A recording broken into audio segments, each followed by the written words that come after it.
Bonjour, bien-aimés dans le Seigneur, nous rendons grâce à notre Dieu créateur, notre Père céleste, qui règne dans les cieux, pour ce jour merveilleux qu'il a fait et pour cette grâce qu'il va encore déverser dans la vie des uns et des autres. Nous savons qu'il est merveilleux et qu'il accomplira encore aujourd'hui sa promesse. Soyez sûrs que le Seigneur accomplira pleinement sa promesse dans la vie de ses enfants que nous sommes. Et il est aussi important pour nous, enfants de Dieu, de comprendre le péché en lui-même et de demander à l'Éternel, notre Dieu, de nous aider donc à quitter notre péché. Parce que le péché que commet X n'est pas le péché que commet Y. Nous devons donc demander au Seigneur de nous aider. Nous bénissons donc la vie de l'évêque Nam qui est avec nous et tous ceux d'ailleurs qui nous prendront en marche dans ce message. Je crois qu'il est très important et beaucoup important même pour moi de pouvoir vous emmener à réaliser certaines choses assez importantes. Et ces choses sont tellement importantes que toute la vie, je dis bien toute la vie en dépend. Si nous ne comprenons pas ces choses, il nous sera difficile de pouvoir réaliser d'abord le plan de Dieu et la stratégie divine pour l'accomplissement de la volonté de Dieu. Et aujourd'hui, je vais vous parler de la manifestation du règne. C'est vrai que la manifestation du règne restera un long message, mais je vais aller pas à pas pour vous permettre de comprendre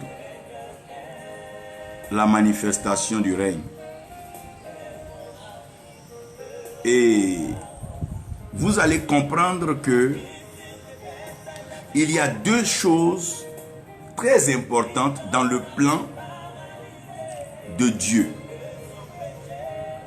Et ces deux choses-là sont importantes pour la vie de chaque enfant de Dieu.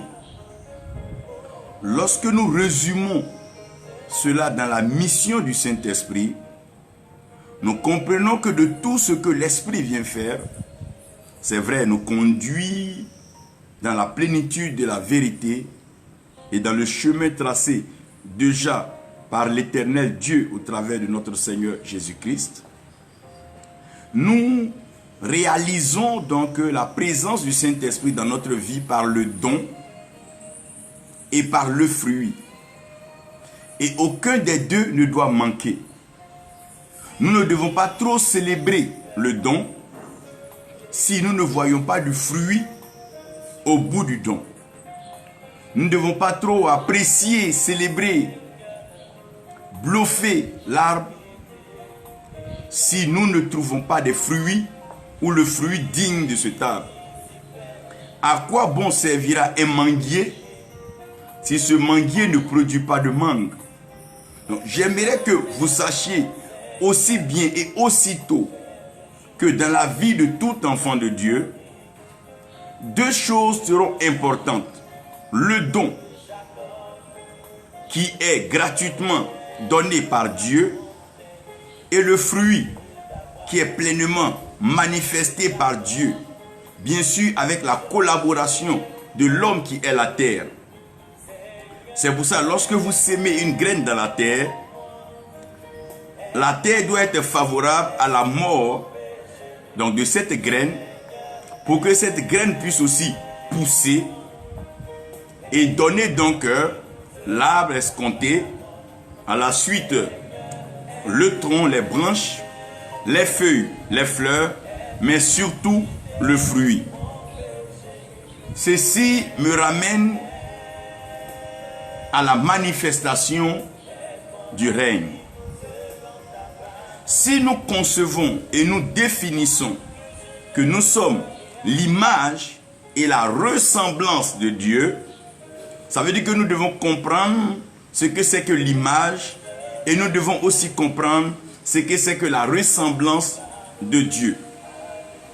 Donc l'image et la ressemblance de Dieu va se manifester au travers de la création. N'oubliez pas que dans cette vie chrétienne, la vie chrétienne se résume à deux choses, le don et le fruit. Si tu as reçu un don de guérison, je le saurai que par les personnes qui seront guéries au travers de ton ministère. Si tu as reçu un don de prophétie, mais c'est par les oracles dont le monde témoignera que nous pourrons donc juger. Ça veut dire qu'on n'a pas donc à s'exhiber dans des publicités, on n'a pas besoin de s'agiter ça et là, on n'a pas besoin de crier et de faire toute une danse folklorique pour accompagner un don, parce que tôt ou tard, le fruit viendra pour nous rassurer de ce qui en est.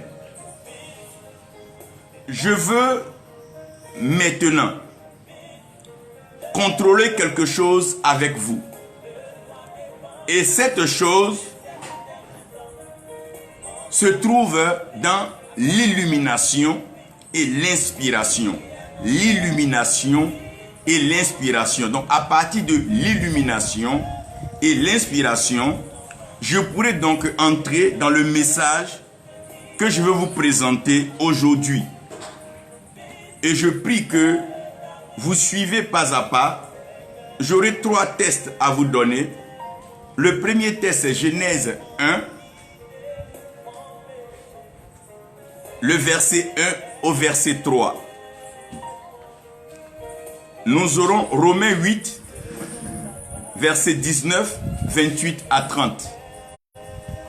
Que Dieu bénisse donc le pasteur Benjamin Kogo qui est avec nous. Un homme béni qui aime beaucoup le Seigneur, fils d'un pasteur. Et le test que je veux lire pour vous et vous permettre de pouvoir comprendre, c'est Exode 3, versets 1 à 6. Je vous ai dit que tout ce que nous retiendrons du Saint-Esprit, c'est le don et le fruit, mais qui se traduit aussi par 2 mots fondamentaux pour la manifestation du règne, que j'ai bien cité, l'illumination et l'inspiration. Exode 3. Nous sommes dans Exode et Exode traduit pleinement la situation que nous vivons actuellement. Aussi bien créatures de Dieu qu'enfants de Dieu, nous sommes captifs dans un système que nous ne contrôlons pas, un système que nous croyons protecteur, un système que nous croyons donc pourvoyeur, un système que nous croyons productif, mais malheureusement nous nous rendons compte que depuis notre enfance et nous sommes en train de vieillir, nous réalisons que le monde concourt à la perdition, à la destruction, à la condamnation des enfants de Dieu. Et de plus en plus, le monde gagne en stratégie, en méthode. Et les méthodes utilisées par le monde sont des méthodes plus ou moins connues. C'est donc l'aveuglement par les ténèbres et le mensonge par la fausse information. Donc à partir des ténèbres et la fausse information, tout le monde entier est donc soumis à une forme d'esclavage et éloigné de la vérité, puisque le père du mensonge est celui qui orchestre ce système-là et il se sert habilement des ténèbres et du mensonge. C'est pour ça, pour corriger cela, il va falloir que Dieu règle le problème des ténèbres et le problème du mensonge. Donc, aussi longtemps que nous ne réglons pas le problème des ténèbres et en même temps qu'on ne règle pas le problème du mensonge, on ne peut pas sortir de cette impasse et cette situation qui est en train de détruire les élus et même ceux qui aiment le Seigneur. Aussi longtemps que le monde va jeter un voile sur l'humanité, L'humanité sera donc encline à la destruction, à la perdition. Et malheureusement, plusieurs sont en train d'être détruits. Et non seulement les ténèbres pèsent, mais il y a une voix qui s'élève, et cette voix est une voix de mensonge. C'est vrai que le père du mensonge étant lui-même à l'œuvre, mais il a embauché plusieurs faux prophètes, plusieurs faux messagers qui accomplissent aisément, secrètement et de façon subtile cette mission. Mais dans Genèse, Dieu a constaté et il a réglé cela, et au fil du temps, il nous révèle pleinement son plan. Il n'y a pas une délivrance comparable à celle qui s'est produite en Égypte. Non. Donc, le modèle par excellence de la délivrance, de la liberté et de l'établissement pour vivre le règne ne se trouve que dans la sortie d'Égypte après une confrontation spirituelle hautement manifestée où il y a eu démonstration, lutte, impression, influence jusqu'à ce qu'un système craque et que les vainqueurs en sortant célèbrent à cri de triomphe. Sortis de là, il fallait maintenant sortir le système qui les avait embrigadés d'eux. Donc, tant que le système qui a embrigadé ne sort pas de la personne, elle sort du lieu du système, mais elle emporte la mentalité du système.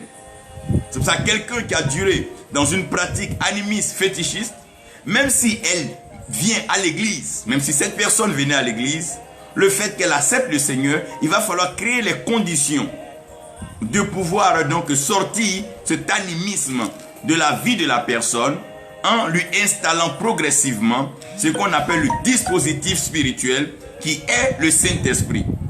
Donc c'est lui qui nous baptise de feu, d'esprit.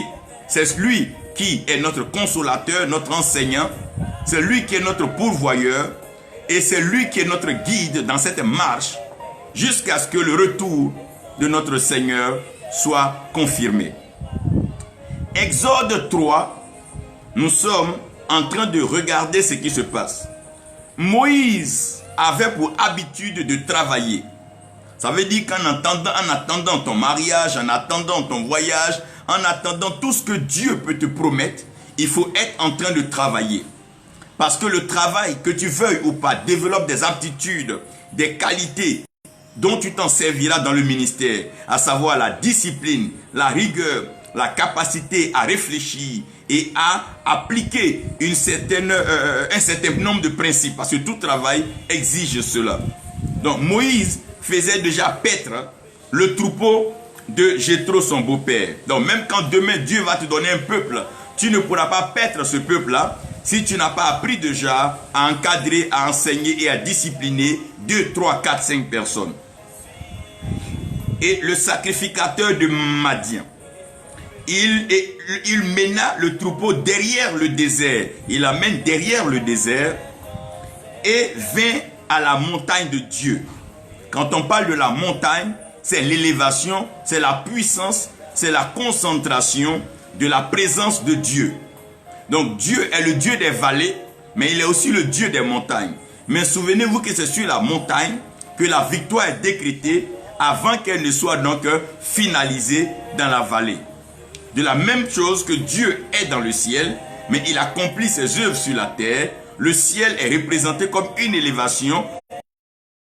C'est ce qui est traduit d'ailleurs par la montagne. Donc vers la montagne de Dieu à Horeb. L'ange de l'Éternel lui apparut dans une flamme de feu au milieu d'un buisson. Moïse regarda et voici, le buisson était tout en feu et le buisson ne se consumait point. Moïse dit, je veux me détourner pour voir quelle est cette grande vision et pourquoi le buisson ne se consume point. L'Éternel vit qu'il se détournait pour voir et Dieu l'appela du milieu du buisson. Et il dit, Moïse, Moïse. Et il répondit, me voici. Dieu dit, n'approche pas d'ici. Ôte tes souliers de tes pieds, car le lieu sur lequel tu te tiens est une terre sainte. Et il ajouta, je suis le Dieu de ton père, le Dieu d'Abraham, le Dieu d'Isaac et le Dieu de Jacob. Moïse se cacha le visage, car il craignait de regarder Dieu. Père céleste, tu as l'autorité spirituelle suprême. Tu règnes dans le ciel et sur la terre tu accomplis tes œuvres. Viens en ce moment par ta parole. Inspire-nous, bénis-nous, comble-nous, restaure notre vie au nom de Jésus. Amen. J'aimerais donc au travers de cette lecture vous amener à réaliser comment est-ce que Moïse rencontre Dieu. Moïse rencontre Dieu pleinement par la volonté de Dieu. Dieu qui décide de se présenter, de se révéler à Moïse. Donc personne ne peut trouver Dieu sans la volonté de révélation de Dieu. Donc personne ne peut avoir le monopole de la révélation ou la révélation de la parole, tout simplement parce que la révélation ne dépend pas forcément de l'assiduité, de la discipline, de la rigueur dans la lecture de la Bible, mais aussi la capacité que le Saint-Esprit, dans sa pleine volonté, décide d'éclairer une portion de l'Écriture pour que nous puissions comprendre. Personne ne peut se vanter et personne ne peut se taper la poitrine pour dire qu'il a la révélation de la parole, ou bien est-ce qu'il est doté d'un certain don ou d'un certain fruit. Tout ceci est l'œuvre de Dieu au travers du Saint-Esprit, selon que la promesse de Dieu doit s'accomplir. Lorsque Moïse rencontre Dieu, il y a deux choses dont Moïse est certain. Moïse est sûr de deux choses.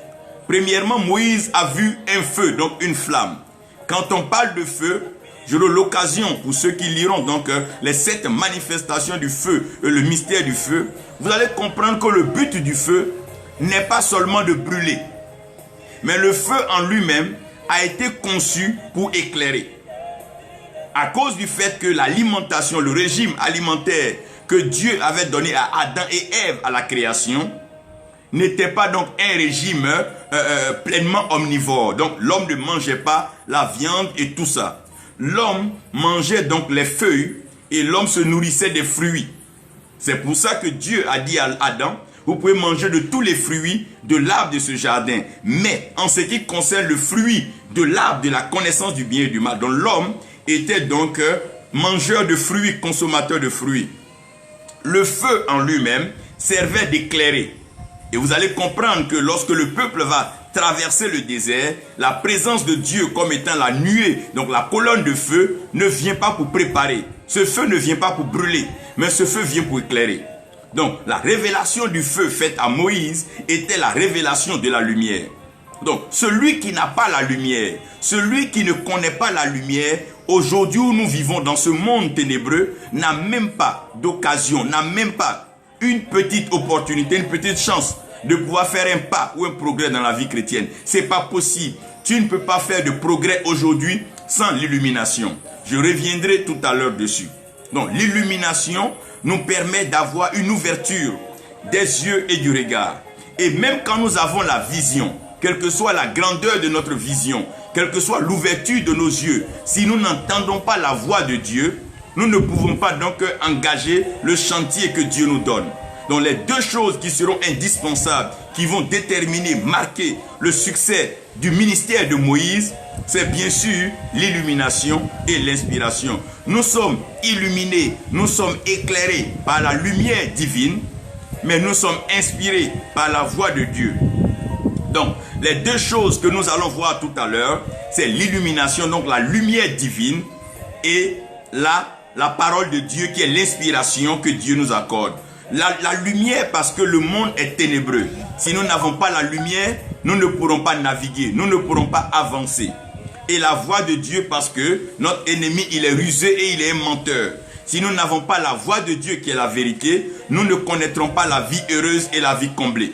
Parce que la Bible nous dit bien sûr que L'accusateur des frères qui est Satan est aussi un menteur et il est rusé. C'est en usant de ruse, donc de mensonges, qu'il est arrivé donc à pervertir la vue et la compréhension d'Ève et après d'Adam dans le jardin.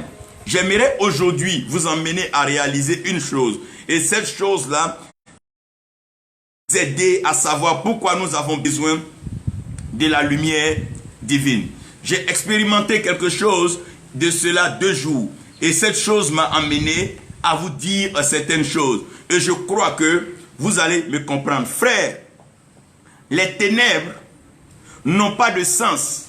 Lorsque nous disons ténèbres, les ténèbres n'expliquent rien quand nous disons les ténèbres.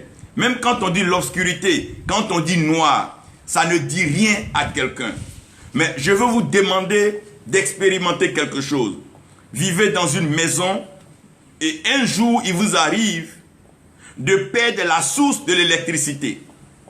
Donc, par exemple, vous pouvez avoir un problème électrique, il peut y avoir une coupure de courant ou bien un dysfonctionnement électrique et vous vous retrouvez sans électricité. Quand vous vous retrouvez sans électricité, ce que vous vivez dans le monde physique est très peu comparable à ce que vous vivez dans le monde spirituel. Laissez-moi ici vous traduire quelques réalités lorsque nous sommes coupés d'électricité. La première des choses, nous réalisons ce que nous appelons le mystère de l'éclairage. Qu'est-ce que j'appelle le mystère de l'éclairage, frère? La beauté d'une maison. La beauté d'une maison dépend de son éclairage. Oui. La beauté de cette maison qui n'est plus éclairée va changer. Cette belle maison est en train de changer. Elle ne fait plus beau vivre parce que quoi? Il n'y a plus d'électricité. On perd ses repères. Lorsqu'il fait noir, on perd ses repères et on ne retrouve plus rien. Quand il fait noir dans ta propre maison, tu perds tes repères et tu ne retrouves plus rien. Tout reste à sa place, bien sûr, mais on ne les retrouve plus. Tu sais que dans ta maison, il y a une table à manger. Tu sais que dans ta maison, il y a un réfrigérateur. Tu sais que dans ta maison, il y a un congélateur, une télévision. Mais comme il n'y a pas de lumière, comme il n'y a pas d'électricité, tu n'arrives pas à savoir où les choses se trouvent. Bien que tu puisses avoir la mémoire des choses de ta maison, mais tu ne peux pas tout mémoriser. C'est pour ça que personne ne peut mémoriser toutes les promesses de Dieu. La Bible nous permet d'aller toujours. Tu vas beau avoir ta maison, passer 50 ans, 100 ans dans ta maison, mais tu ne peux pas te rappeler exactement où se trouve chaque chose. Tu essaies d'aller dans la cuisine, tu ne la reconnaîtras pas. Tout est à revoir et même à refaire. Il fait noir dans ta maison, tu ne retrouves plus les choses. Tu sais que tu as des choses bonnes dans ta maison, des choses belles dans ta maison, mais ces choses ne brillent pas. Ces choses ne donnent plus d'éclat. Et tu es maintenant dans une maison. C'est vrai que la maison est belle. C'est vrai que la maison est équipée. C'est vrai que la maison est fournie. Mais tu ne vois plus rien. Tout mouvement est ralenti, voire suspendu. Quand il n'y a pas de courant, il n'y a pas d'électricité, aucun enfant ne peut bouger, aucun enfant ne peut courir, il n'y a pas de mouvement dans la maison. Tout est suspendu. Tout le monde va au ralenti, de peur de se heurter à quelque chose, de peur de cogner quelque chose. Rien n'est visible. Oh mon Dieu! Personne ne peut s'orienter sans risque de se tromper. Tu ne sais pas où se trouve la gauche, où se trouve la droite. Tu ne connais même pas la porte de la douche, la porte de la cuisine. Tu t'amuses, tu vas tomber. Et c'est un peu ce que ce monde est en train de représenter. Tout est devenu obstacle. On ne peut plus avancer dans sa propre maison. Une maison belle, une maison entretenue. Mais tu te retrouves dans cette maison ténébreuse. Pourquoi? Parce qu'il n'y a pas d'éclairage. Frère, lorsqu'il n'y a pas d'illumination, lorsqu'il n'y a pas d'éclairage, la maison est difficile à vivre. C'est comme des temples, des lieux de culte, là où des hommes sont quand il n'y a pas d'illumination. Oh mon Dieu, quand le Saint-Esprit n'illumine pas, c'est comme servir Dieu sans don de l'Esprit. C'est dangereux, c'est comme ça. Et la confusion s'empare de tous. Personne ne peut reconnaître le visage de son prochain. On ne sait plus qui est femme, on ne sait plus qui est homme. On ne peut reconnaître ni le visage, ni la forme. On ne peut même pas reconnaître la race, ni la classe sociale. Quand il fait noir dans une maison, on ne reconnaît pas le riche, on ne reconnaît pas l'asiatique, on ne reconnaît pas l'américain, l'européen. On ne reconnaît pas tout ça. On ne reconnaît même pas les formes. On ne sait pas qui est gros, on ne sait pas qui est taillé, qui est mannequin. On ne sait pas tout ça. Pourquoi? Parce qu'il fait noir. Lorsqu'il n'y a pas d'éclairage, frère, quand il n'y a pas d'éclairage, le monde ne va qu'à sa perte et à sa destruction. Lorsqu'il n'y a pas d'éclairage, le désordre s'installe et chacun s'attache à sa loi. Lorsqu'il fait noir, lorsque le lieu est ténébreux, quand on ne sait plus où aller, chacun essaie de s'attraper à sa chaise, chacun s'accroche à quelque chose dans la maison. Imaginez cette scène lorsqu'il y a une coupure, une rupture d'électricité dans la maison. Regardez ces ténèbres, à quoi est-ce que ça ressemble? Non seulement la maison perd sa beauté et perd sa sécurité, parce que quand il fait noir, la peur installé. Maintenant, je vais vous parler du mystère de la conservation. Frère, lorsqu'on coupe l'électricité dans ta maison, le congélateur ne fonctionne plus. Le congélateur ne fonctionne pas. Le réfrigérateur, rien ne fonctionne. La provision de nourriture est avariée. Lorsqu'il n'y a pas l'éclairage, l'illumination du Saint-Esprit, le peu de messages qu'on avait prêché hier est avarié. Parce que le monde est nouveau, Dieu renouvelle ses grâces. On ne ramènera pas le message de 1600, 1400. On ne ramènera pas le message de l'église primitive. Les choses avancent. Nous devons actualiser la prédication de la pensée de la parole de Dieu. On ne peut plus rien conserver. On ne peut plus conserver la viande ni le lait. On ne peut plus conserver le poisson parce que tout va donc être avarié. La réserve est épuisée. Pourquoi? Parce qu'il n'y a pas de place pour conserver. On ne peut conserver la sauce d'hier, on ne peut conserver la sauce d'aujourd'hui, on ne peut rien conserver. Frère, il est difficile. La réserve est épuisée et on doit s'approvisionner. C'est le temps de s'approvisionner à la source du Saint-Esprit. Parce que les vivres sont en état de décomposition. Oui. Non. Le feu ne saura épargner la petite partie. Même si tu vas réchauffer pendant combien de temps? Frère, il est temps qu'on pense à s'approvisionner. Nous sommes dans des temps sombres, des temps ténébreux. Et nous devons penser à nous approvisionner. L'approvisionnement est de taille, est de mise et est d'ailleurs de rigueur. Nous devons nous approvisionner. Je veux parler maintenant du mystère de l'information et du divertissement. Lorsqu'il n'y a pas d'électricité, lorsqu'il n'y a pas de lumière, oh mais c'est dommage, il y a un silence de cimetière dans la belle maison. La radio ne sert plus à rien. La radio n'informe personne. On ne peut même plus se divertir avec la télévision car l'écran demeure sombre. On n'a ni droit à l'information, ni droit au divertissement. Lorsqu'il n'y a pas de lumière, lorsqu'il n'y a pas d'électricité, lorsqu'il n'y a pas de lumière, on ne peut même plus s'informer. On ne peut même plus se distraire. On ne peut même plus avoir droit à l'information. Tout est noir, l'écran est noir, sombre, la télévision n'a plus de sens, on n'a ni droit à l'information, on est coupé du monde, frère. Lorsqu'il n'y a pas la lumière, nous sommes coupés de la gloire de Dieu, nous sommes coupés du ciel, nous sommes coupés de l'illumination. Je veux maintenant vous amener à comprendre que lorsqu'il n'y a pas de lumière, quand il n'y a pas d'électricité dans une maison, une des choses qui est encore plus terrible et qui fait mal, c'est le mystère de la ventilation et de l'aération. Lorsqu'il n'y a pas de lumière dans une maison, frère, le vent ne circule même plus. Il fait chaud et chacun transpire. On est obligé de transpirer pour avoir le minimum. Alors que nous devons être pleinement dans l'inspiration. Quand il n'y a pas d'inspiration, il y a la transpiration. Et on se fatigue beaucoup pour peu. On se souvient de la climatisation et de la ventilation. Parce que quand il fait chaud, plus rien ne peut fonctionner. On est exactement comme dans une prison. Rien n'est plus semblable comme avant. On étouffe et on suffoque et on se meurt. Lorsqu'il n'y a pas le vent dans une maison, frère, imaginez quand il n'y a pas le vent, quand il n'y a pas le souffle, il fait chaud, tout transpire, tout est collant. Tu n'as même plus l'envie que quelqu'un t'approche, tu n'as plus l'envie de parler à quelqu'un. Et c'est un peu comme ça. Lorsque le monde est dans les ténèbres, lorsque le monde n'est pas illuminé, quand le monde n'est pas éclairé, voici quelques exemples que je vous donne pour que vous appreniez. Oh frère, nous avons besoin, sœur.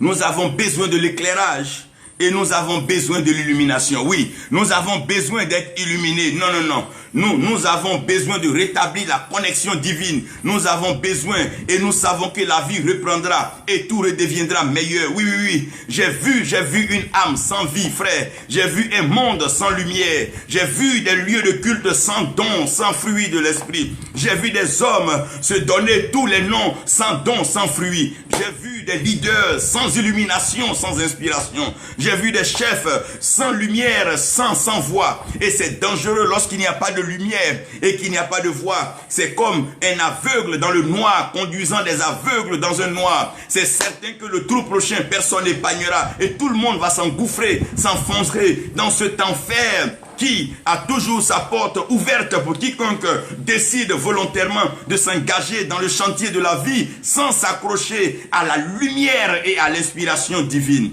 Oui, j'ai vu une âme sans vie.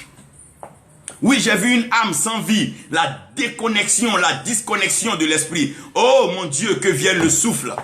Quand est-ce que viendra le souffle? Laissez-moi maintenant vous parler de la manifestation du règne. Comment commence la manifestation du règne? Le premier point, j'aimerais que vous reteniez que quand le règne doit se manifester, nous passons de la mort au sommeil. Qu'est-ce que c'est que la mort? La mort est une transition entre l'inexistant et ce qui existe. En d'autres termes, rien ne peut exister s'il ne sort d'un monde pour venir dans un autre monde. Et le pont entre les mondes, c'est la mort. C'est pour ça que personne ne peut apparaître dans le royaume des cieux avec le corps que tu as et que j'ai. Donc personne ne peut passer dans ce monde sans connaître la mort. Et c'est la même chose. Lorsqu'un enfant doit venir dans ce monde-là, il passe du monde des esprits et il vient dans le monde des vivants. Comment? Par le processus de la naissance, qu'on appelle d'ailleurs la délivrance et on appelle l'accouchement. Vous savez que l'accouchement, c'est comme un processus de mort à la vie. Parce que la mère même peut perdre la vie et l'enfant peut perdre la vie. Ça veut dire que on ne peut pas passer de l'inexistant à ce qui existe sans la mort. Et la Bible dit que le grain de blé qui tombe dans la terre, si ce grain-là veut sortir du souterrain pour venir exister au-dessus de la terre et donner du fruit, ce grain doit accepter de mourir. Et si ce grain-là meurt, c'est alors qu'il va porter beaucoup de fruits. Donc la mort n'est pas une fatalité, mais la mort est une transition. La mort permet de passer du monde de l'invisible au monde visible. Donc toutefois que la parole de Dieu, quand la parole de Dieu part, n'oubliez pas que Dieu est sacrificateur. Et de par sa place de prophète, la parole sort de la bouche du prophète. Et quand la parole sort de la bouche du prophète, la parole va confronter le sacrificateur. Le rôle du sacrificateur, c'est de donner la mort. Parce que si le sacrificateur ne donne pas mort, il n'y a pas de règne. Il n'y a pas de règne sans mort. Donc la royauté, elle est établie sur la base de la mort. Quelque chose doit mourir pour qu'une autre chose règne.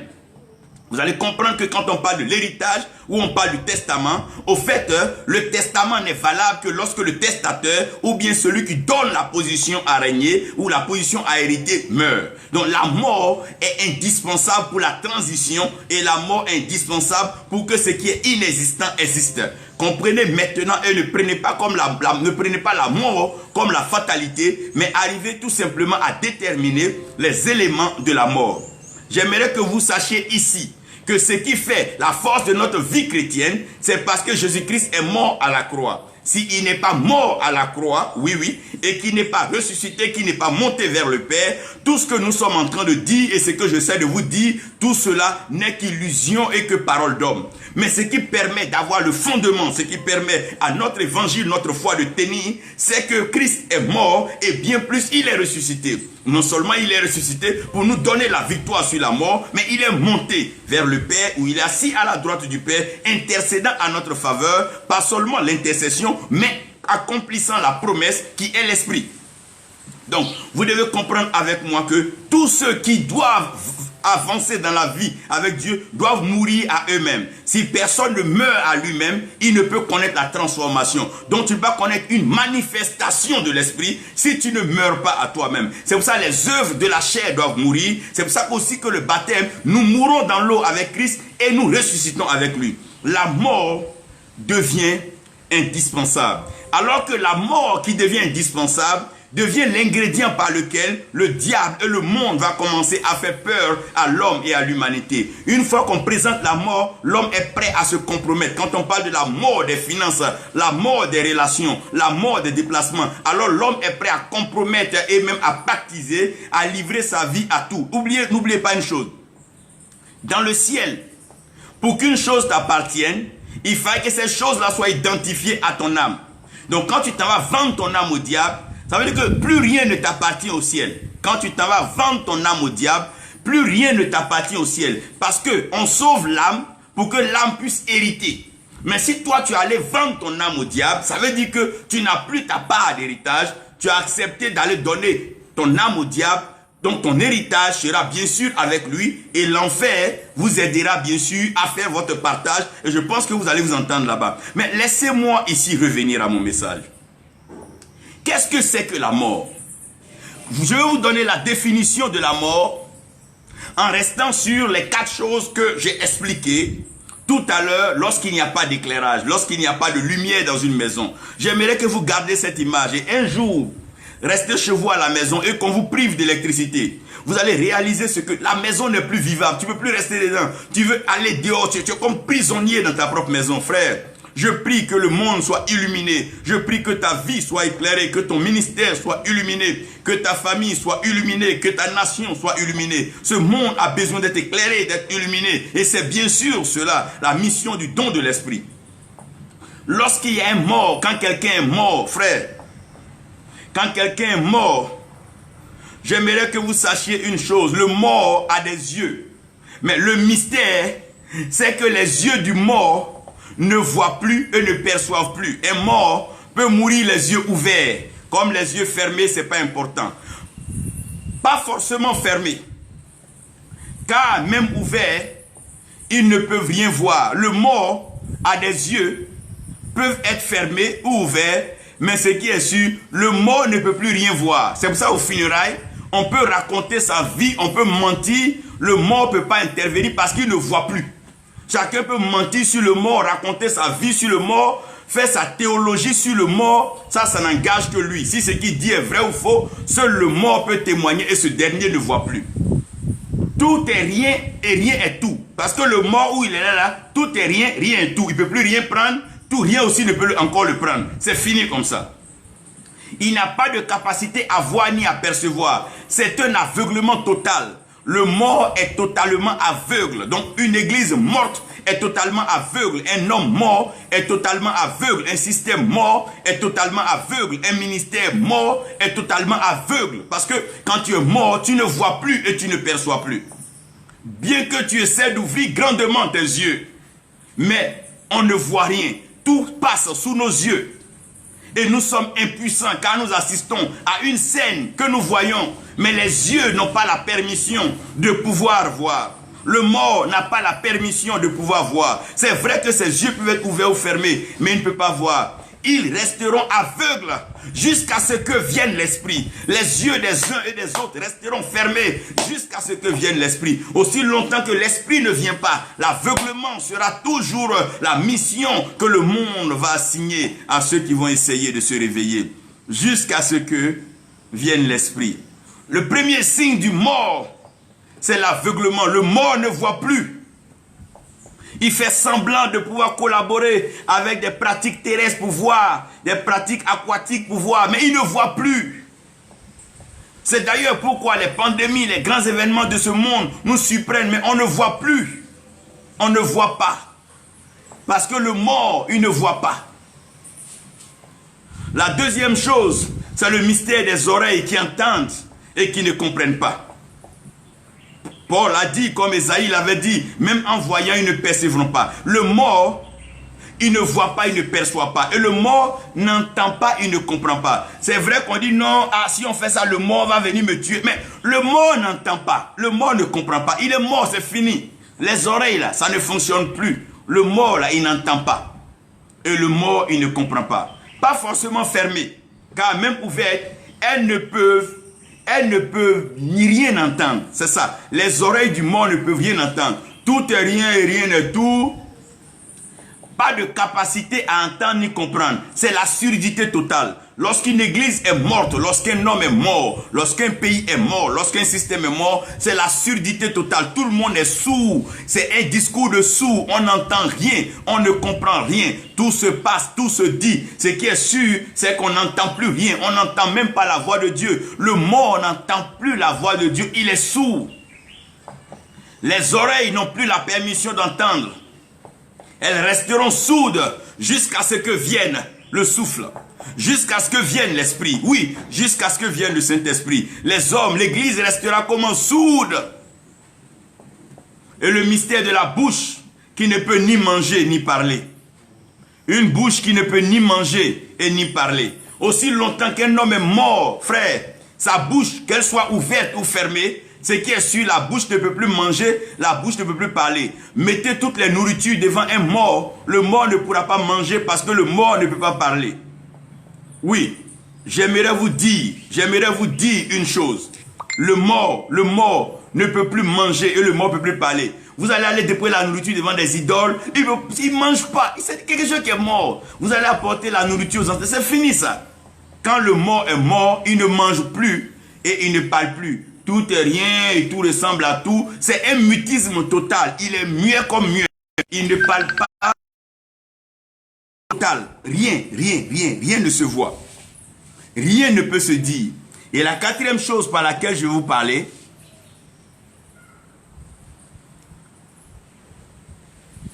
c'est lorsque les narines ne respirent pas.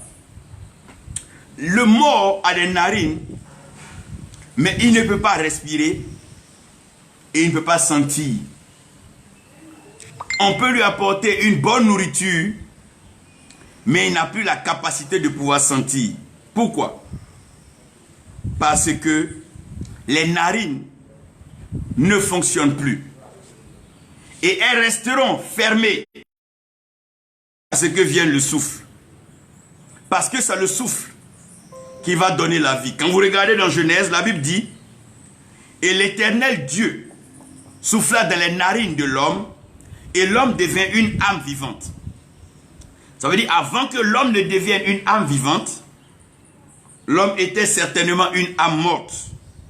Et une âme morte ne peut ni voir, ni percevoir. Une âme morte ne peut pas entendre, ni comprendre. Et une âme, comme ça, ne peut ni parler, ni voir. Et quand une âme ne peut pas parler et une âme ne peut pas voir, c'est aussi clair que cette âme-là ne peut pas respirer et elle ne peut pas sentir. Donc, la différence entre la mort et le sommeil, c'est le souffle de vie. Le mort, il est couché comme celui qui dort. Mais la différence, c'est que celui qui dort, il a le souffle de vie. Mais celui qui est mort, il n'a pas le souffle de vie. Donc, le mort ne voit pas. Il ne perçoit pas. Le mort, il n'entend pas. Il ne comprend pas. Le mort ne parle pas. Et le mort ne mange pas. Le mort aussi ne respire pas. Et le mort ne sent plus des odeurs. La différence entre le mort et celui qui dort, c'est que celui qui dort, dans les trois autres cas, ressemble au mort. Mais au moins, il a le souffle de vie. Ça veut dire que si vous approchez les doigts des narines du mort, vous ne verrez plus de mouvement de vent. Et si vous approchez les doigts aux narines de celui qui dort, vous allez sentir qu'il respire. Donc le premier mouvement, la première action que Dieu mène, par l'illumination et l'inspiration, Dieu produit ce qu'on appelle le mouvement de la mort au réveil. Donc de la mort au réveil, nous devons passer bien sûr par le sommeil. Donc quand un homme est endormi, il est différent du mort parce que lui, on peut modifier et toucher certaines choses. Ça veut dire que dans le sommeil d'un homme, Dieu peut lui parler par des songes et des visions. Dieu peut lui faire des révélations. Mais lui qui dort là, lui, lui-même, il n'entend pas le monde normal. Il n'entend pas les hommes qui parlent autour de lui. Il est coupé du monde normal. Il est coupé du monde physique. Mais il n'est pas coupé du monde spirituel. Alors que le mort, dans son cas, lui, il est dissocié de ces deux-là. Parce qu'il passe soit de l'existence à l'inexistence, ou bien de l'inexistence à l'existence. Comment est-ce que vous pouvez reconnaître le sommeil spirituel? Comment on peut reconnaître le sommeil? La Bible dit, Dieu, l'Éternel Dieu, fit tomber un sommeil profond sur Adam. Comprenez que le sommeil n'est pas un péché. Non. Le sommeil est une phase de la vie qui précède le réveil. Comme nous pouvons dire que l'humilité précède la gloire, acceptons de dire que le sommeil précède le réveil. Il ne peut pas avoir de réveil s'il n'y a pas de sommeil. Maintenant, qu'est-ce que c'est que le sommeil? Le sommeil, c'est un état dans la vie de l'homme où il est carrément coupé du monde physique parce que pour un repos, il est introduit dans un autre monde qu'on appelle le monde de l'esprit. Donc quand quelqu'un est dans le sommeil, le monde de l'esprit peut lui envoyer des visions, des songes et des voix. Et rien ne garantit encore que c'est Dieu ou que c'est Satan. Rien ne garantit cela. Et dans le rêve, la personne peut manger. Mais ce que la personne mange ne garantit pas encore que c'est Satan ou bien que c'est Dieu. Pourquoi? Parce que lorsque Pierre se trouve dans son sommeil, Pierre dit que dans la vision, il lui a été dit de tuer des animaux et de manger, et ces animaux étaient impurs. Bon, si nous venons à l'entendement des hommes aujourd'hui, si dans le rêve on te donne des animaux impurs à manger, la définition et la conclusion est que tu es sorcier. Non, non, non. Et à Pierre de dire, je n'ai jamais mangé ni touché quelque chose de souillé. Mais l'esprit va reprendre Pierre pour dire, mais qui te dit de déclarer souillé ce que moi, Dieu, j'ai déclaré pur ou bien impur? Voyez, ça veut dire que quand nous sommes dans le sommeil, faisons très attention de peur d'attribuer les choses de Dieu au diable et de ne pas comprendre ces choses. Faisons très attention. C'est ici que l'identification de la voix de Dieu va être importante. Mais dans le sommeil, on peut nous proposer à manger. Dans le sommeil, on peut nous proposer des images. Dans le sommeil, on peut nous proposer des audios. Parce que nous respirons. Et vous savez que tout ce qui respire loue Dieu. Maintenant, quel est le signe du réveil spirituel? Qu'est-ce que c'est qu'un réveil spirituel? On a vu la mort, les signes de la mort, du sommeil. Maintenant, qu'est-ce que c'est qu'un réveil spirituel? Le réveil spirituel en lui-même, c'est lorsque les signes de la mort et les signes du sommeil ont disparu. Il ne peut pas avoir un réveil spirituel si les hommes sont encore aveugles ou qu'ils ne voient pas. Il ne peut pas avoir de réveil spirituel s'il y a la surdité, il y a le mutisme et il y a le manque de souffle. Il ne peut pas avoir de réveil spirituel aussi longtemps que l'aveuglement demeure, la surdité demeure et le mutisme demeure. C'est pour ça que vous allez voir qu'il dit, dans ce temps-là, les aveugles verront, les sourds entendront, les muets parleront et les morts seront ressuscités. Quand il parle des aveugles verront, il veut parler du rétablissement de la vue et de la perception. Quand il parle des sourds entendront, il veut parler de la restauration ou bien la correction de la surdité par l'entendement et la compréhension. Quand il parle des muets qui parleront, il veut parler de la manifestation de la voix, parce que nous devons porter la voix. Et quand il parle des morts qui ressusciteront, il veut dire que le souffle de vie sera rendu. Donc à quel moment nous parlons du réveil spirituel dans une nation? On parle du réveil spirituel dans une nation lorsque l'Église entend la voix de Dieu et elle peut discerner si c'est la voix de Dieu. Parce que si on est dans un lieu où Dieu parle et on attribue la voix de Dieu au diable, ça veut dire que nous ne sommes pas encore dans un réveil spirituel. Un réveil spirituel, c'est qu'on entend, mais c'est qu'on peut comprendre. Donc on doit entendre ce qui est de Dieu et comprendre ce qui est de Dieu. Quand on parle d'un réveil spirituel, c'est qu'on voit et on perçoit. On peut voir un signe, on peut voir des images et l'interpréter de la bonne façon. Mais on n'attribuera pas tout à la mort, au diable et à la destruction. On parle de réveil spirituel lorsque nous avons une voix, lorsqu'on parle un langage spirituel. Donc aussi longtemps que la voix est charnelle, que la voix est terrestre, on ne parle pas de réveil spirituel. C'est pour cela que vous allez comprendre qu'à la Pentecôte, quand le souffle est venu, il leur a été donné de parler une langue. Et cette langue était une langue spirituelle. Donc aussi longtemps que le langage dans une nation n'est pas un langage spirituel, qu'on est encore limité aux choses charnelles, aux choses matérielles, aux choses de ce monde, et que nous sommes facilement, emballables et conduits par des politiciens ou des leaders d'opinion, des idéologies ou bien des pensées philosophiques, nous ne sommes pas encore dans un réveil spirituel. Le réveil spirituel, c'est quand la voix de l'esprit, quand la voix de l'esprit, quand la voix de Dieu, la voix qui a inspiré Moïse, quand cette voix sonne et que les fils de Dieu entendent, quand la trompette sonne et que l'armée de Dieu peut être en mouvement, lorsque les sons de la trompette sont clairs et distincts et on peut être mobilisé pour le bon combat. C'est de ça qu'il est question. Oui, c'est quand on parle de réveil spirituel,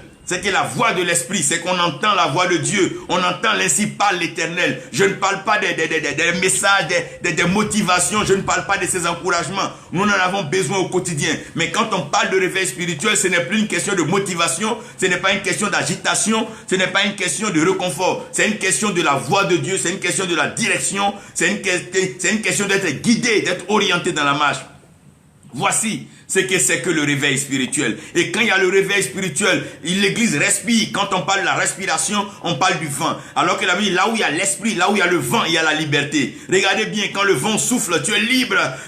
Regardez bien, ceux qui aiment écrire, ceux qui aiment être inspirés vont à la plage où le vent souffle pour aller écrire. Parce que quand on parle de réveil spirituel, c'est que l'esprit a sa liberté. L'esprit souffle dans le temple, l'esprit souffle dans la nation, l'esprit souffle dans les maisons, l'esprit souffle dans les foyers. On n'invente pas les choses, mais c'est l'esprit qui nous conduit. Oh mon Dieu, aussi longtemps, plusieurs sont conduits par l'esprit, qui sont appelés fils de Dieu. Quand on parle du réveil spirituel, c'est l'esprit qui conduit, c'est l'esprit qui fait bouger, c'est l'esprit qui oriente. On n'est plus conduit par ce qu'on entend, ni par ce qu'on voit. Ce n'est ni la télévision, ni la radio, mais nous sommes conduits par l'esprit de Dieu. Quand on parle du réveil spirituel, oui, c'est lorsque la voix de l'esprit retentit, quand l'ainsi parle l'Éternel est connu et entendu. Oui, c'est ça qu'on appelle le réveil spirituel. Maintenant, du réveil spirituel à la restauration. Qu'est-ce que nous appelons restauration? Nous appelons restauration pas quand on a trop de biens en main ou qu'on est dans l'opulence, non. Parce que si nous avons tous ces biens, que nous n'accomplissons pas la mission pour laquelle Dieu nous a accordé ces biens, nous ne sommes pas restaurés. Il ne faut pas confondre être restauré et être comblé. La restauration est un trésor, est un exaucé qui te revient, mais à cause de l'ignorance, des ténèbres et de la ruse du diable, ces choses ont été gardées, donc cachées dans un trésor ou bien dans un magasin au temps de la maturité. C'est en cela que la Bible dit aussi longtemps que l'héritier demeure un enfant, il ne diffère en rien d'un esclave, alors on le met sous tutelle. Donc puisque l'église n'était pas encore vivante, et que les apôtres n'avaient pas encore expérimenté les disciples la maturité, et qu'ils ne peuvent pas discerner ce qui est de Dieu et de ce qui est de diable, jusqu'en Pierre va dire qu'il n'a jamais entendu qu'il y a Jésus en Israël, il ne pouvait pas être restauré. C'est vrai, le réveil est déjà là, mais la restauration n'est pas encore. Qu'est-ce qui va marquer la restauration? La restauration, c'est tout simplement lorsque la provision céleste est disponible pour l'accomplissement de la vision céleste. Qu'est-ce que nous appelons la restauration? La restauration, c'est quand la provision est là. C'est pas quand tu as ce que tu veux, mais quand tu as ce dont tu as besoin pour faire ce que Dieu te demande. Qu'est-ce que nous appelons la restauration spirituelle? Par exemple, qu'est-ce qu'on appelle la restauration de la communication? Lorsque ta ligne téléphonique est coupée et qu'elle est rétablie, on parle de la restauration de la communication. Quand tu n'avais plus d'unité et que tu t'approvisionnes, tu as des unités pour communiquer. C'est la restauration de la communication. Donc, qu'est-ce qui va se passer? Quand on parle de la restauration spirituelle, c'est Dieu restaure, mon Dieu, la capacité à l'homme. Dieu restaure une certaine autorité. Et donc, dans la restauration, il y a 4 choses que Dieu va donner à l'homme. La première des choses, Dieu va restaurer l'autorité de l'homme. Cette autorité qui a été donc bradée dans le jardin au prix d'un fruit et d'un repas. Adam et Ève ont bradé leur autorité. Donc Dieu va restaurer l'autorité spirituelle. Donc l'homme va reprendre sa place d'autorité spirituelle. Et l'homme sera dans l'image et la ressemblance de Dieu. Parce qu'en l'homme va baigner l'illumination et l'inspiration de Dieu. L'homme sera le centre de l'illumination et le centre donc de l'inspiration. Tout bien sûr par le Saint-Esprit, qui va donc collaborer avec les dons et l'esprit et le fruit pour accomplir cette mission. La première des choses, c'est la restauration de l'autorité. Donc celui qui avait été déchu, celui qui avait été éloigné, celui qui avait été abandonné, celui qui ne pouvait plus chasser un démon, qui ne pouvait plus déclarer un cas, un homme se pouvait guérir, à cette autorité maintenant. Cette autorité, elle est donnée. C'est cette autorité qui fait que Pierre peut maintenant parler. Le même Pierre qui avait renié Jésus, le même Pierre qui comptait sur son épée, a changé sa façon de fonctionner parce qu'il est rétabli dans son autorité. Et même il s'adresse aux autorités sans peur. Il dit, mais qui allons-nous obéir? Mais mieux vaut obéir à Dieu que d'obéir aux hommes. Là, l'autorité est rétablie. Pierre se rend compte que l'autorité spirituelle suprême, c'est Dieu. C'est Dieu d'abord et les hommes après. Dieu d'abord, les anges après. Dieu d'abord, la création après. Dieu d'abord, les principautés après. Dieu d'abord. Dieu d'abord. Dieu. L'autorité spirituelle suprême. Ce que Dieu ne me dit pas. Même si un prophète dit que des hommes disent, ça ne m'intéresse pas d'appeler Dieu d'abord. Dieu d'abord. La restauration, c'est quand l'autorité spirituelle est restaurée. Dieu d'abord, sa parole d'abord. Les discours, les on dit, les slogans, ça ne me concerne pas. Qu'un homme ait réussi dans l'automobile, qui vienne apprendre à des pasteurs à fabriquer des voitures, c'est un don, c'est une grâce, c'est un talent, Dieu merci. Mais qui ne me disent pas que parce qu'il fabrique des voitures, alors Dieu lui a dit, ne confondons pas nos talents avec les dons spirituels. Et le problème, quand quelqu'un vient des talents et des biens, on lui confère une autorité spirituelle. L'autorité spirituelle est tout simplement restaurée par le Saint-Esprit. C'est une question de dons et de fruits. C'est le Saint-Esprit seul qui donne ça. Ce n'est pas parce que tu es allé à l'école, tu as fait un doctorat, donc quand tu viens dans le temple, c'est toi. Non, non, non, c'est pas comme ça. Je vous parle de la restauration spirituelle. Où on peut maintenant se regarder dans les yeux et parler à la création. Où on peut déclarer sur les situations. C'est ça la restauration spirituelle. La première chose, c'est la restauration de l'autorité. La deuxième chose, la restauration du pouvoir. Quand on parle de la restauration de l'autorité, c'est mettre la Bible à sa place. Là où la Bible est là, il faut la déposer là-bas. Dieu m'a dit, j'ai entendu, j'ai fait un rêve. Ça vient après. Remettons la Bible à sa place. Si Dieu a dit la divination, l'incantation ne peut pas contre Jacob, aussi longtemps que tu es fils de Dieu, les divinations, l'incantation ne peut rien contre toi. C'est-à-dire on remet la parole à sa place. C'est-à-dire Dieu même a exalté sa parole dessus de tous ses noms. Là, c'est la restauration de l'autorité. La deuxième chose, c'est la restauration du pouvoir. Qu'est-ce que c'est que la restauration du pouvoir? C'est réconcilier ta langue avec le langage céleste. Parce que quand Adam et Ève mangent le fruit touche leur langue. Donc leur langue est impure et leur langue est corrompue. Et comme leur langue est corrompue, cette langue ne peut dire que des choses qui font peur. Cette langue ne peut faire que mentir, nier, et cette langue ne peut faire que parler de la mort. Mais le jour de la Pentecôte, il va restaurer le pouvoir en leur envoyant donc la langue. Parce que la langue, la Bible dit que la mort et la vie sont au pouvoir de la langue. Quand tu as une langue restaurée, lorsque le pouvoir est restauré, tu peux dire à la mort, c'est pas ton temps de venir. Mais laisse-moi finir. Me donne. Lorsque lorsque le pouvoir est restauré, frère, tu peux parler à la mort, parler aux situations. Lorsque le pouvoir est restauré, tu peux déclarer des choses sur ta nation, aller parler aux eaux, aller parler à la terre. Lorsque le pouvoir est restauré, tu peux parler au ciel de ta nation, parler au feu de ta nation. Lorsque le pouvoir est restauré, tu peux arrêter les guerres, les bruits des guerres et toutes les conspirations maléfiques, sataniques, planifiées, ça et là. Lorsque l'autorité est restaurée, le pouvoir est restauré. Je prie que Dieu restaure l'autorité et le pouvoir à son église. La troisième chose dans la restauration qui est importante, c'est la puissance. Il dit, vous recevrez une puissance. Non, après que l'autorité soit rétablie, que Dieu soit bien mis à sa place où il est, comme l'autorité spirituelle, suprême, incontestable, indéniable, qui ne change pas, qui dans sa perfection se manifeste dans la création, et qui tout ce qu'il veut appelle comme il veut établir, pour bien sûr sa volonté. Lorsque Dieu est mis à sa place, quand Dieu est mis à sa place directement, quand tu rétablis l'autorité sur ta vie, le pouvoir est directement restauré. Et quand le pouvoir est restauré, la puissance est restaurée. Il dit, vous recevrez une puissance, mon Dieu. Quand la puissance est restaurée, le combat n'est qu'un exercice. Lorsque la puissance est restaurée, la bataille n'est qu'une illustration, une mise en application de la puissance, frère. Quand tu es puissant, tu n'as pas peur de la bataille. La Bible dit l'Éternel, il est tout puissant. Le tout puissant, l'Éternel des armées, quand il fonce dans la bataille, il fonce avec une assurance parce qu'il est tout puissant. Lorsque la puissance n'est pas restaurée, malheureusement, les hommes vont ça et là pour aller chercher des puissances sataniques, des puissances qui ne durent pas.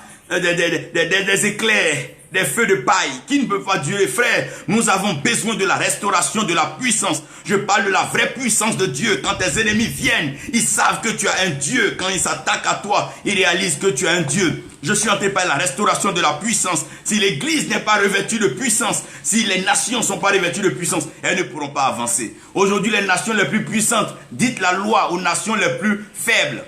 Aussi longtemps que tu es faible, les démons, les sorciers de ta famille vont te dicter les lois. Les principautés vont te dicter leurs lois. Mais quand tu es revêtu de puissance, my God.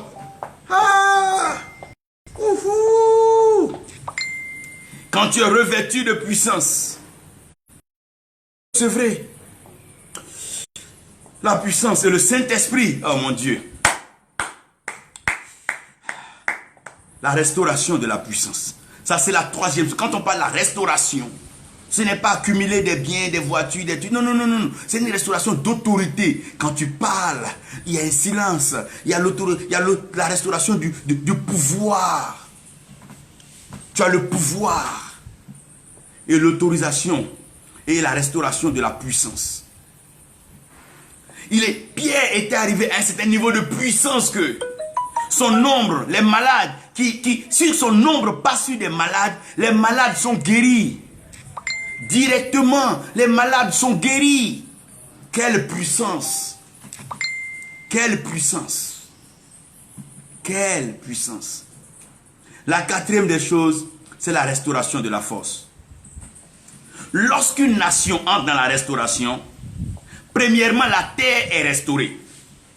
Parce que la terre, quoi qu'on dise, a une force. Celui qui collabore avec la terre, c'est lui qui moissonne. Et je vais vous dire une chose, la gloire se trouve dans la terre. Parce que si la gloire est pour le ressusciter, c'est celui qui passe de la terre à sous la terre avant de sortir.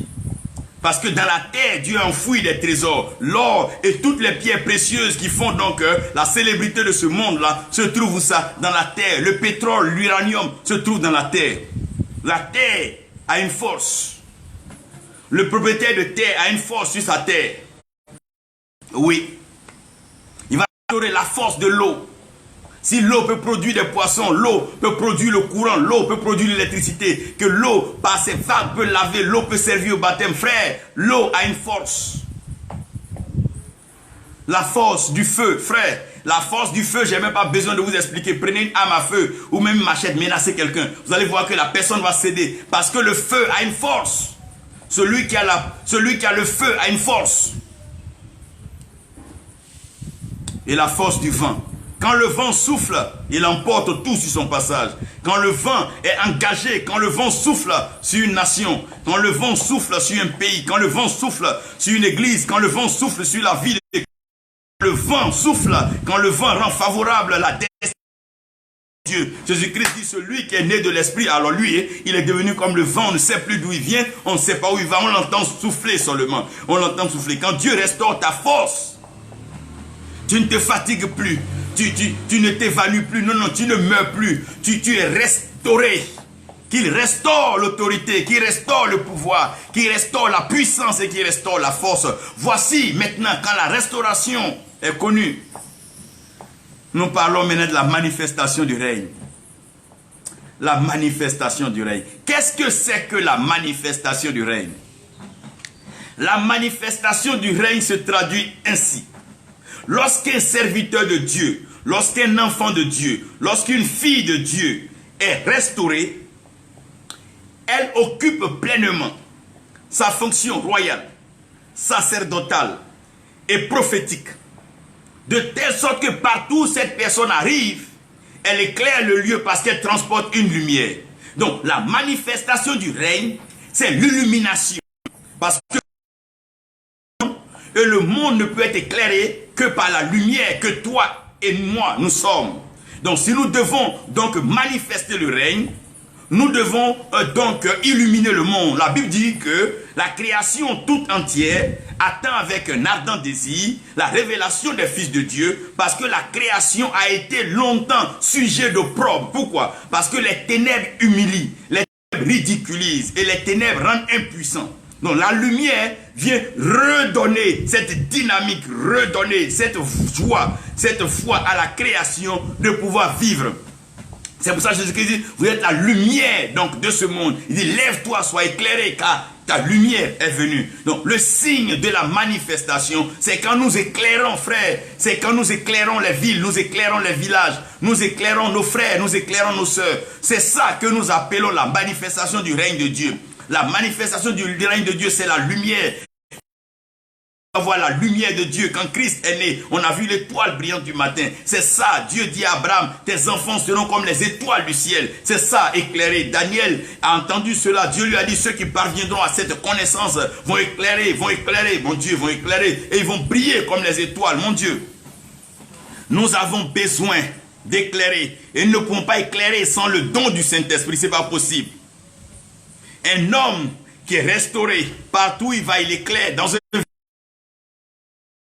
une nation, il éclaire. Tous ceux qui te rencontrent sont éclairés sur les Écritures, sont éclairés sur le plan, le projet de Dieu. Tous ceux qui te rencontrent voient leurs ténèbres dissipées parce que Dieu t'a restauré. La manifestation du règne, c'est l'éclairage, l'illumination. La deuxième chose, le deuxième signe de la manifestation du règne, c'est l'inspiration. Frère, dans un royaume, quand le roi parle, tout le peuple est inspiré. Oui, lorsque je parle d'inspiration, je parle de quand tu prêches, quand tu parles, quand tu annonces la voix de Dieu. Celui qui était mort dans son péché change sa façon de voir. Celui qui était égaré dans ses hérésies se remet en cause. Celui qui était ignorant se met au pas dans la compréhension. Et celui qui était abruti, rusé, commence à remettre en cause ses pratiques pour donc s'abonner à la sagesse. Je suis en train de parler de l'inspiration. Inspiré à faire la bonne chose, la bonne œuvre. Inspiré à continuer dans le gain des âmes. Et bien sûr, l'établissement du royaume. Inspiré à quoi? À prêcher la vérité. Inspiré à faire quoi? À conduire les gens dans toute la vérité, leur montrer le chemin. La vérité, la vie qu'est Jésus-Christ. Inspiré. Oui, à quel moment nous verrons le règne? Nous verrons le règne quand nous verrons la lumière et que nous entendrons la voix de Dieu. Nous sommes saturés et fatigués par la voix des hommes. Ça bavarde trop, ça crie trop. Nous voulons voir la lumière de Dieu et nous voulons entendre la voix de Dieu.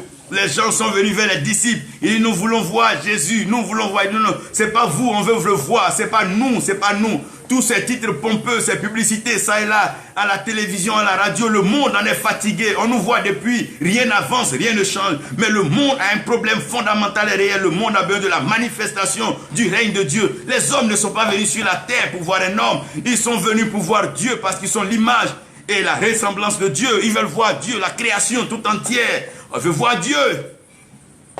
Les eaux, la terre, nos nations veulent voir Dieu. Mais il faut la manifestation. Nous sommes dans un temps où Dieu va produire la manifestation du règne. Ça va passer par l'illumination et l'inspiration. Je vous dis la vérité. Il y a des chefs, des leaders. Quand ils vont te rencontrer, la lumière va luire sur leur visage. Lorsque Pharaon rencontre Joseph, Joseph n'est qu'un prisonnier, mais un prisonnier qui a reçu le réveil et la grâce de Dieu. Ce que Pharaon ne sait pas, celui qui a connu Dieu, même s'il n'a pas de moyens, il n'a pas de trésor apparent physique, mais il transporte en lui la nature et les caractères du divin. Lorsque Pharaon est en face de Joseph, Joseph va éclairer le visage de Pharaon et l'ombre qui est le rêve de Pharaon va apparaître et Joseph va lui expliquer les stratégies, comment arriver à prévenir cette famine.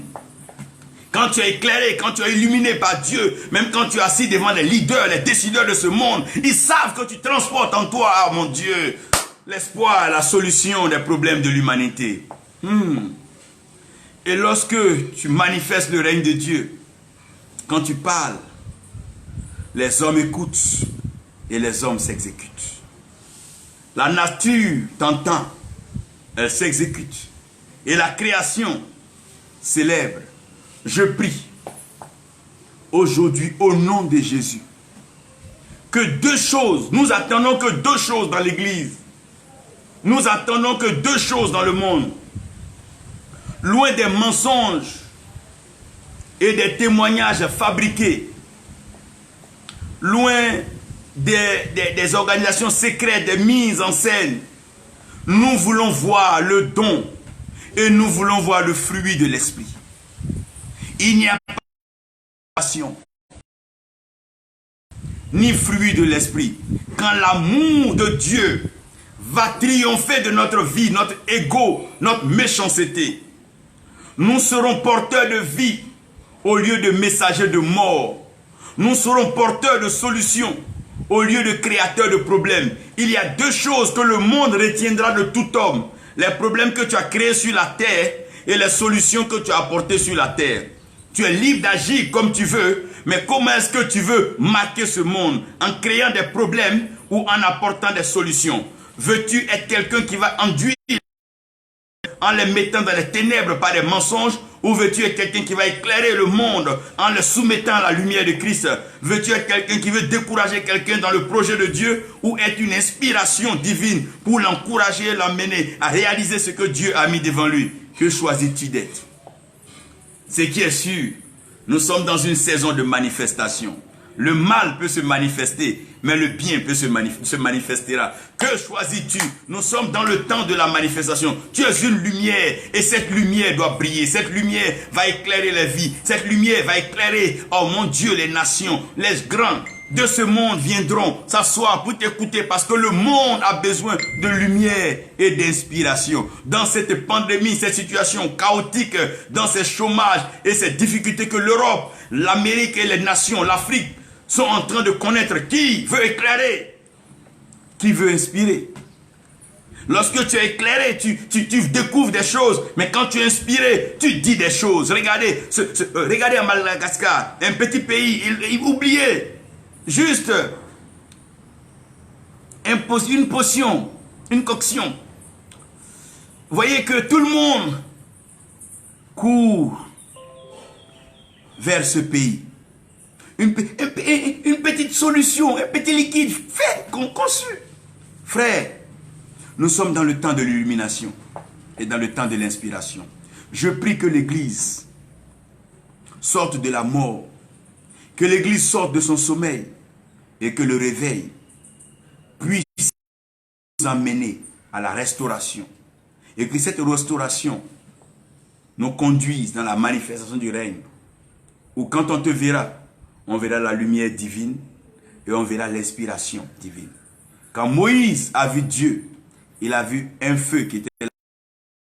Il a entendu la voix qui était l'inspiration. La lumière a permis à Moïse de voir son état, sa nature et de voir la réalité et comprendre la vérité. Maintenant, l'inspiration a donné la mission à Moïse. Moïse ne serait jamais retourné en Égypte s'il n'avait pas été inspiré par Dieu.